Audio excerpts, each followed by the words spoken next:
Đừng rồi.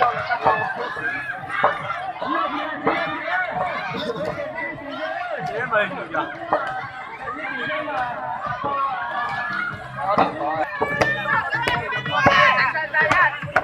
Nào chúng ta đứng giản ra. Cái này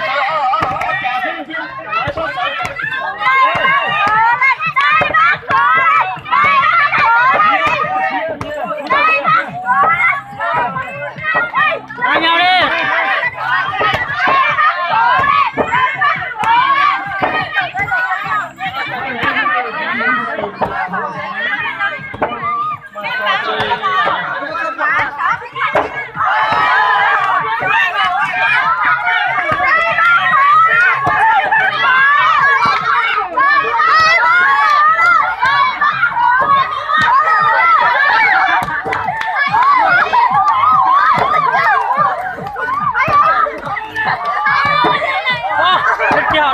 Giá cái gì đây?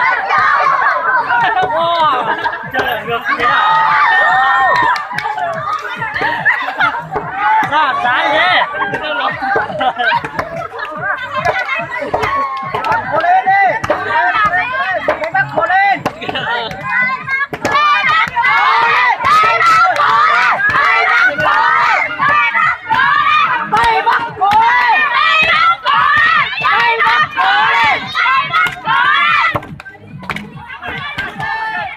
Bên giờ hộ anh được bên cả hai được bên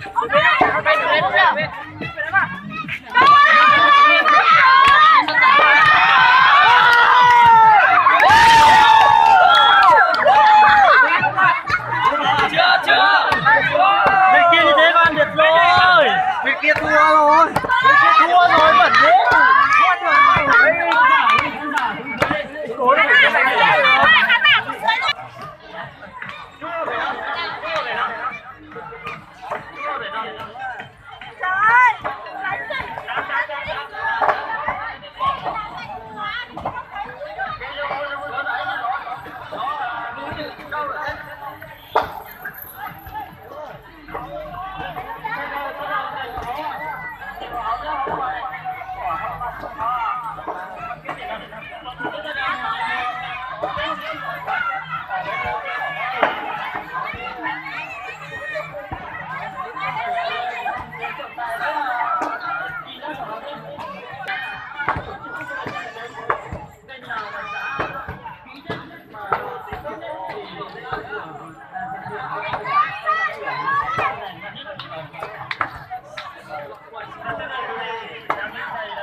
Đuổi bên nha anh ơi.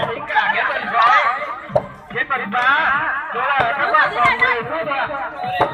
Cả người dưới này.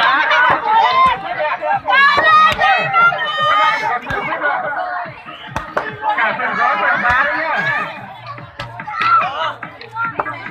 Nó xuống không dầu rồi. Cả ấy đi cuốn chúa thế thành chúa nó không gì đấy. Mà tao tia đứa to lắm mà này đứa sẽ to lắm mà. Xí hợp ơi.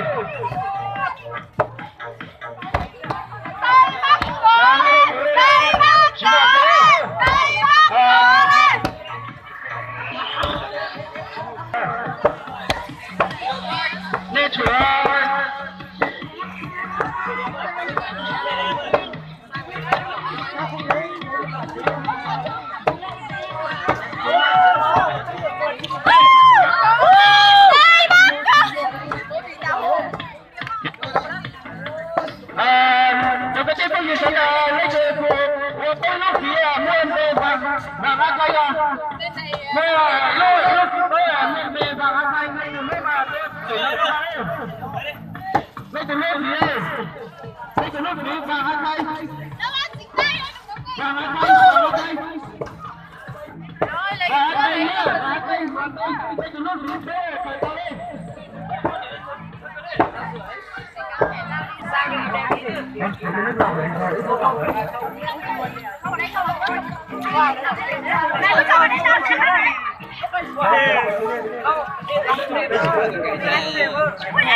Hết cho nó rộng vào nó mới đẹp.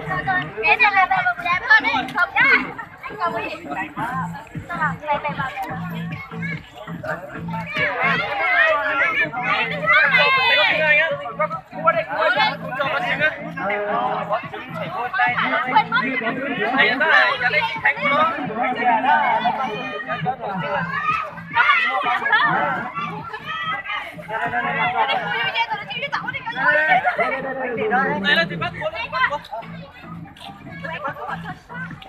Ô quả nhiên thế đồng câu thiên lao vào á. Ôi, trời ơi, em còn có tiếng tiêu rồi rồi. Nhanh lên tiêu tiền rồi. Rồi, cầm đây, cầm đây. Ôi, trời Này, ơi, bắt cố lên. Thầy Bắc cố lên, thầy Bắc thắng rồi. Câu đẳng thua rồi. Bắn lạnh lạnh mới xuống sàn rồi thì ăn cái gì? Lăn xuống đất dưới nhỉ? Nên cho đàn lông mùng vừa này. Mong bữa để mong đâu lại mòn bữa để mong đâu mòn đi đâu. Mới cho phá mà mới phát cho mình nhé. Mỗi phá rồi, mỗi phá là một thế đấy. Nên một cái chia, mất chia còn cho nó đều đều đi đó. Đi xin chia rồi.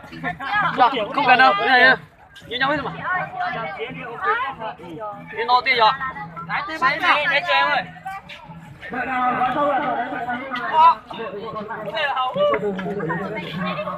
Xong rồi chứ đợi mình đội bên này xong chứ. Xong hết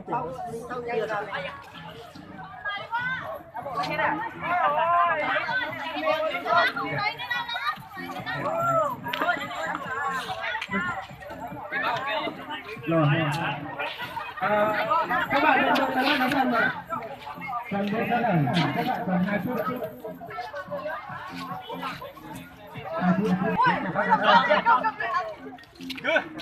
Đúng rồi nó.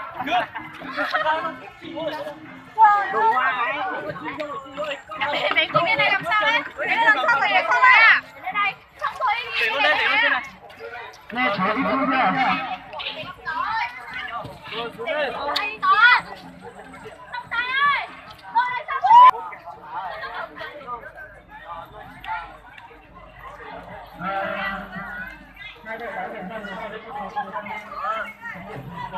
Yếu tập kế đi. Nước tí chứ. Yếu tập kế.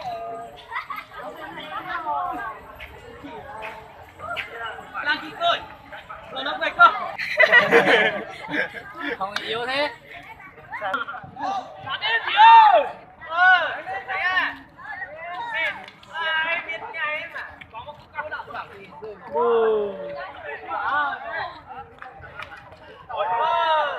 Anh trai đi nhanh lên. Hết giờ kìa.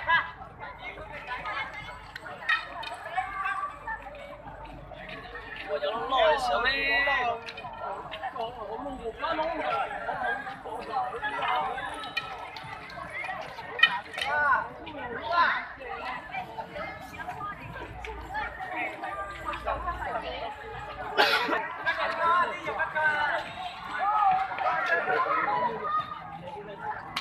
Wow! Wow!